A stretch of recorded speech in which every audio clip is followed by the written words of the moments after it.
Welcome to Turning Hard Times into Good Times. Yes, I am Jay Taylor, talking to you from New York City, the borough of Queens to be exact. It is the 29th day of September 2020, and I do always like to thank you for listening to this show and making it one of the more popular shows in the business on the business channel, the Voice America Business Channel. And always encourage you to send along your questions to questions for Taylor at gmail.com, questions for Taylor at gmail.com. Any comments you might have, good, bad, or indifferent, we like to hear from you. We do always want to thank our sponsors, the mining companies that make this show economically viable. Benchmark Metals, NV Gold, Hannon Metals, Irving Resources, Novo Resources, Sitka Gold Corp., and Lion One Metals are this week's sponsors. Before I begin talking about today's show, I want to suggest that this pullback in the price of gold and silver is an opportunity for investors who were not listening to this show back in 2016 when Michael Oliver's proprietary momentum and structural analysis work had his subscribers buying gold in the low 1100s. And then a little later, 2018, Michael suggested that people should ante up some more, buy some more gold at $1,200. So looking back, you might have said woulda, shoulda, coulda, but this current based, I think the current basing area that we have seen now, I don't know, somewhere around $1,850 to $2,000, that, I think in the future this may be seen as another great buying opportunity. We'll hear what Michael has to say about that in a few minutes. But, of course, most people only think in terms of the price of gold as denominated in their currencies, in dollars, in the case of myself. Most people don't understand that gold isn't gaining in value, but rather that the currencies against which they measure the price of gold and silver and other commodities is a self-destructing unit of measure. Hence, the need to protect your wealth by swapping your paper money, your fiat money, the money that you are forced to use by law, swap that into gold or silver, which, unlike fiat money, has tangible value that lasts as long as the good Lord allows this earth to exist. It has lasted for centuries, actually. So even though my personal portfolio is down a bit as a result of this pullback, I look at this basing period for gold and silver as a blessing for investors who recognize the need to own gold and silver. May not have gotten in back at those lower levels, but I think there's an opportunity now. And some of those people that are really starting to believe that they need to own some gold and silver, that's why I designed my course, Investing 101 Gold, Silver, and the Miners. And that course will be launched on Thursday, October 1, first day of October. And you can go to course.miningstocks.com to sign up for the course on October 1st.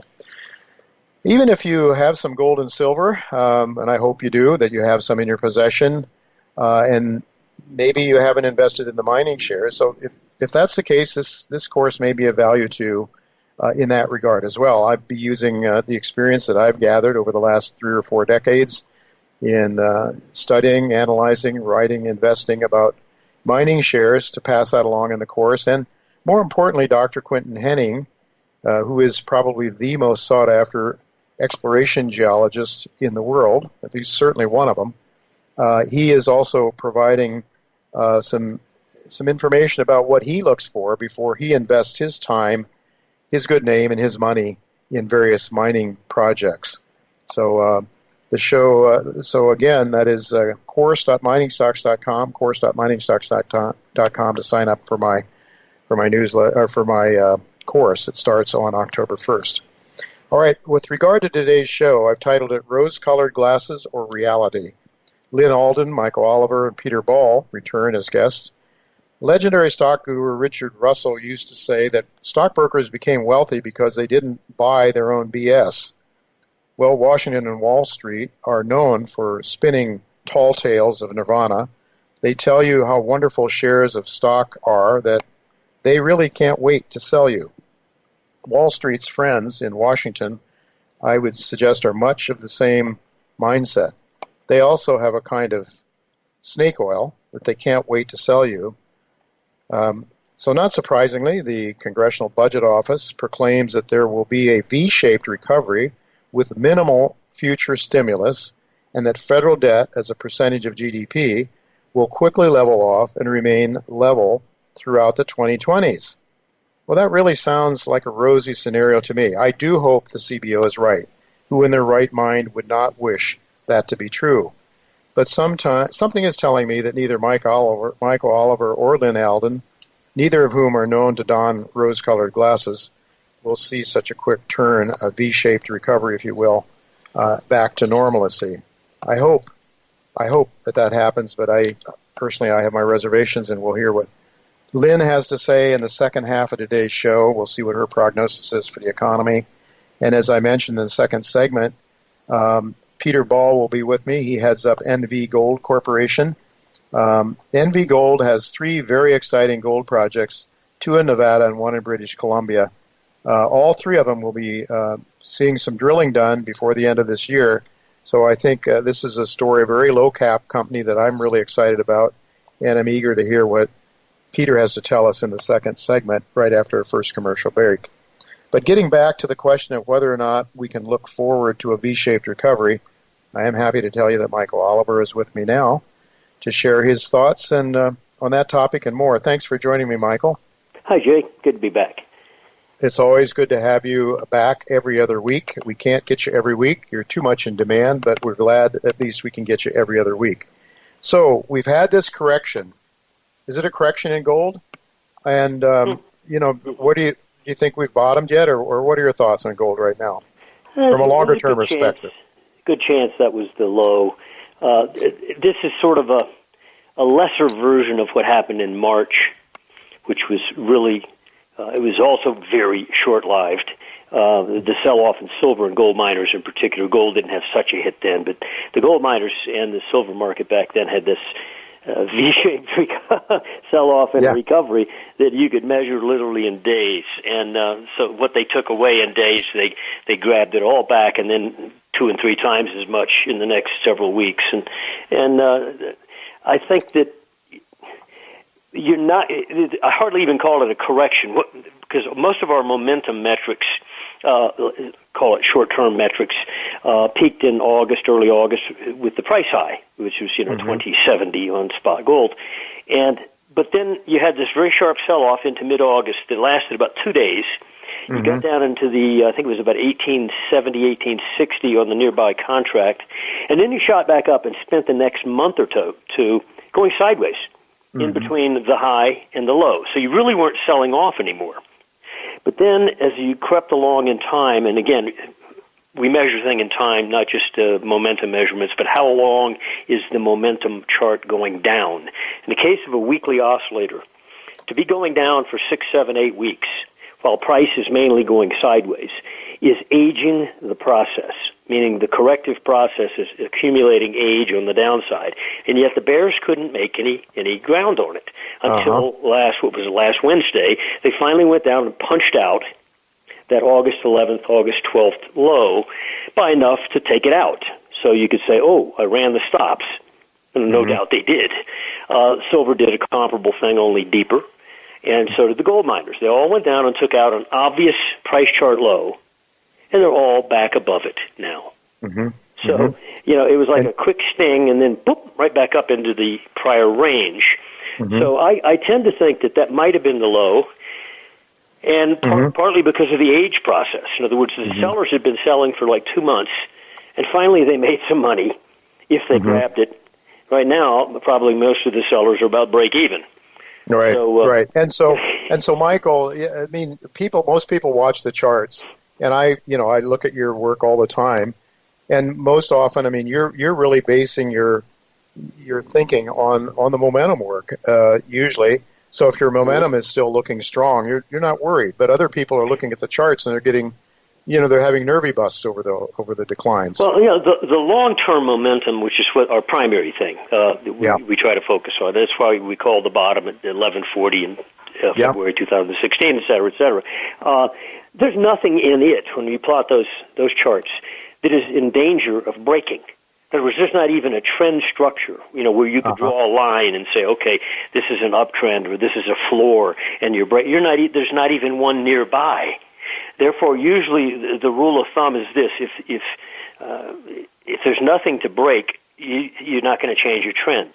It has to be pretty obvious, like the bridge on the River Kwai. You can't blow it up and have it crash until they build it. And so there is no structure that's vulnerable on long-term gold charts. The only thing that looks vulnerable is the day-to-day action, which unfortunately too many investors are focused on. And I feel sorry for them, because if you jump every time they say boo, one time you're not going to get back in. Well, more than one time. I used to, yeah. And this is why you're so valuable to me as a longer-term investor in gold mining shares and other things as well. If you take a longer-term perspective, it's just very helpful to feel, not to be able to sleep at night, not worrying about your position when you go to bed at night. So that's so helpful. What about the dollar, Michael? How's that looking to you these days? The dollar's had a rally. Basically, if you look at a dollar index daily chart, you'll see that it made a low about the same time gold made a high. And then the dollar had a bit of a rally, not much, insignificant, % or so. And then it went sideways for about 7-8 weeks, just like gold did, off of its high, but went sideways. And then the dollar, 2 weeks ago, had a little surge finally, where you could actually see it. And all the people talking about strong dollar came back on board again. Oh, dollar strong. When you stand back and look at a dollar chart going back 40 years, it is an anemic-looking beast. It's in a major downtrend. You have rallies here and there, but basically it's in dire straits. And the recent rally is insignificant. I think it's about out of gas. I suspect the dollar is going to roll over within a week or two and head back down again. And it may be coincident with gold flipping back up again. Not that they have to be totally inverse, but it might just be the case. So I don't trust the dollar rally. I think it's got a lot further to go on the downside. And realize the dollar's trading around 93, 94 right now, dollar index. The high in March was 103. And to be 10% off of a high in several months, that's a big move for the dollar. Yeah, downside. better believe it. Yeah. Well, Ray Dalio talks about how right now the dollar is in some trouble longer term, but there's no other major currency that you can go to, but people are going to stuff. They're buying commodities, they're buying gold, they're buying other tangibles. And I know that your position in commodities, your thoughts about commodities, you've been generally very bullish. What are your thoughts right now? The Bloomberg Commodity Index, I would watch it because this month's high on the Bloomberg Commodity Index was 73.9 something, just short of 74. If during the fourth quarter, which starts on Thursday, we see the dollar index back up to 73.5. Right now it's trading around 71. Goes back to 73.5, which does not even require taking out this past month's high. I'm going to engage quarterly momentum on the dollar index in a massive breakout. In which case, I think at that point, instead of the arm wrestling upside that the Bloomberg has had over the last several months since March, it was down in the 50s, will become more explosive. And I think it'll become noticeable and become a headline in the financial press and be further wind at the back of gold. So we're looking for a number of 0.735? Did I hear you correctly? A couple points above where you are right now, 73.5 area. If you trade that number again, you just sort of return near this month's high during the fourth quarter, and I think it's for real. They're going to launch it. And my expectation is the first leg up will take the Bloomberg Commodity Index up to around 110. Now, you go from 70 to 110 is a large Wow, that's quite a move. That's quite a move. Yeah. Well, we know that the Chinese are supposedly buying lots of commodities, and including copper. So anyway, who knows what you're looking at the charts, and your work is just impeccable. It's just so valuable to me, Michael. And for all of you folks, you should be checking in with Michael and signing up for his service. It's olivermsa.com, olivermsa.com. Thanks so much for being with us again, Michael, and all the best to you. And all the best to you and your family out there in the Rocky Mountains now. So take care. Right. Thank you, Jay. Bye.